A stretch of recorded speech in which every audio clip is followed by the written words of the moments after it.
নমস্কার, কেমন আছো সবাই? ঝুম্পা লাইফস্টাইল ব্লগে তোমাদের সকলকে স্বাগত। এখন ওই 8:30-9টার মতো বাজছে। বাইরে ভালোই কুয়াশা। এই সামনের বাড়িগুলো দেখো, কিছুক্ষণ আগে নয় দেখা যাচ্ছিল না, তবে এখন একটু পরিষ্কার হয়েছে। এই দেখো, আমার বর এখন চা বানাচ্ছে। ব্রাশ করে নিয়ে ও তাড়াতাড়ি করে চা বসিয়ে দিয়েছে। বাড়িতে থাকা মানে ও একটু এই চায়ের দায়িত্বটা নেয়। চলো, আজ সকালটা বেশ ভালোই যাবে বরের হাতে। গরম গরম চা খাবো। এই দেখো, ইন্ডাকশানটা না ঢাকা দিতে ভুলে গেছি। ওই যে এখন মোছামুছি করে দেখি এই কাজের দায়িত্বটাও ও নিয়ে নিয়েছে। চলো এখন চা খাবো, চা খেয়ে বাকি কাজ করব।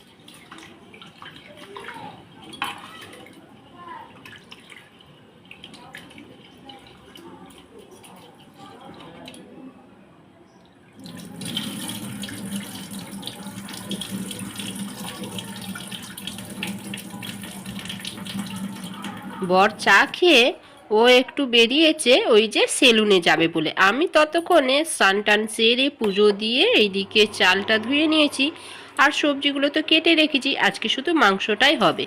এই যে বললাম না যে মাংস ধুয়ে রেখেছি, পেঁয়াজ আলু টমেটো এগুলো সব কেটে রেখেছি, আর আদা রসুনের পেস্ট করা তো তোমরা দেখলেই। চলো এখন এই মাংসটা ভালো করে মেখে নিই, মেখে নিয়ে তারপর একেবারে চাপিয়ে দেবো। আর সময় নেব না, একটু রেস্ট নেওয়ারও এখন দরকার নেই। রান্না হয়ে গেলে গ্যাস ফ্যাস মুছে নিয়ে তারপর একটু বসবো। যেহেতু আজকে আমার বর বাড়িতে আছে, তবে সেরকম একটা চাপ নেই যে তাড়াতাড়ি করে রান্না করতে হবে। আজ একটু দেরি হলেও অসুবিধা নেই, ও তো বাড়িতেই আছে। চলো এইদিকে ভালো করে মশলা দিয়ে লঙ্কা হলুদ, তারপর চিকেন মশলা এই সমস্ত দিয়ে নুন আদা রসুনের পেস্ট পেঁয়াজ টমেটো সব কিছু দিয়ে ভালো করে মেখে নিয়েছি। আর মাখার সময় একটু তেলও দিয়েছিলাম। তারপরে এখন দেখো আলুটাও বসিয়ে দিয়েছি ভাজার জন্যে। এই হলুদ গুঁড়ো আর নুন দিয়ে দিলাম, দিয়ে এখন ভালো করে আলুটা ভেজে নেব। তারপর দেব মাংস। তেলটা একটু বেশি করেই দিয়েছি, আলু ভাজার তেলেতেই মাংসটা একেবারে চাপিয়ে দেব। চলো, আলু ভাজা তো আমার হয়ে গেছে, এখন এবার মাংসটা চাপিয়ে দিই। ওই দেখো আলুটা দুটো একসাথে তুলতে গেছি না, পড়ে গেছে। তবে অসুবিধা নেই, আমি সবসময় রাতে মুছলেও আবার রান্না করার আগে ভালো করে পুরো জায়গাটা ভালো করে মুছে নিই। চলো ওইদিকে আলু ভাজার পর মাংসটাও বসিয়ে দিয়েছি। মাংসটা হোক, তবে সব রান্না তো সব সময় তো আর শেয়ার করি, তার জন্যে আজকে আর সেরকমভাবে তোমাদের সাথে মাংস রান্নাটা শেয়ার করব না।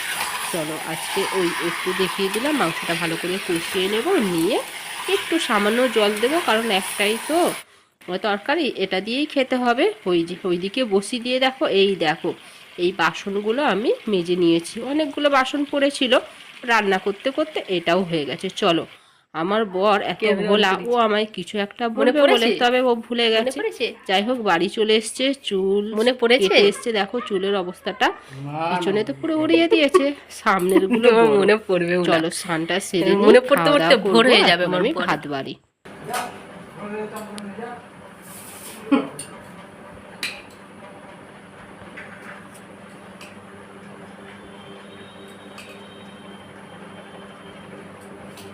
এই যে রান্না হয়ে যাওয়ার পর কালারটা কেমন এসছে তোমাদের দেখিয়ে দিলাম। চলো, খাওয়া দাওয়ার পর অনেকটা সময় পর আবার এলাম তোমাদের সামনে।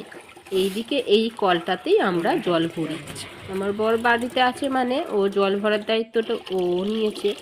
চলো ও জলটা ভরে নিই, তারপর সন্ধ্যা দেখিয়ে দুজন মিলে সন্ধ্যায় আজকে একটু ঘুরতে বেরোনোর ইচ্ছে আছে। চলো আশেপাশে থেকেই ঘুরবো, বেশি দূরে আর যাবো না। তাও আবার ফুল কিনবো, টুকটাক কাজও আছে। পারলে সন্ধ্যার টিফিনটাও বাইরে থেকে কিছু একটা কিনে নিয়ে আসবো। তবে বাইরে আর খাবো না, নিয়ে চলে আসবো, বাড়িতে বসেই খাবো। এই দেখো ফুলের দোকানে চলে এসেছি। এখন এবার চলো, একটা রোল নিয়েছিলাম, তবে সেইটা তোমাদের সাথে শেয়ার করিনি, বাড়িতে এসে একেবারে শেয়ার করলাম। এইটা দুজন মিলে এখন ভাগাভাগি করেই খাবো। তবে আমার বর তো খাবে না, ওই জোর হয়তো একবার কি দুবার নেবে, তাও আবার অনেক জোর করার পর। চলো খাওয়া দাওয়া করে নিই। আর হ্যাঁ, রাত্রিরে কিন্তু আজকে আমি মুড়ি খাবো। মুড়ি দিয়ে মাংস আমার দারুণ লাগে। তোমাদের কেমন লাগে আমাকে কমেন্টে জানিও। আজকের ব্লগটা এই অবধি। ভালো থাকবে, সুস্থ থাকবে। আমার ভিডিও যদি ভালো লাগে লাইক শেয়ার কমেন্ট সাবস্ক্রাইব করে দেবে।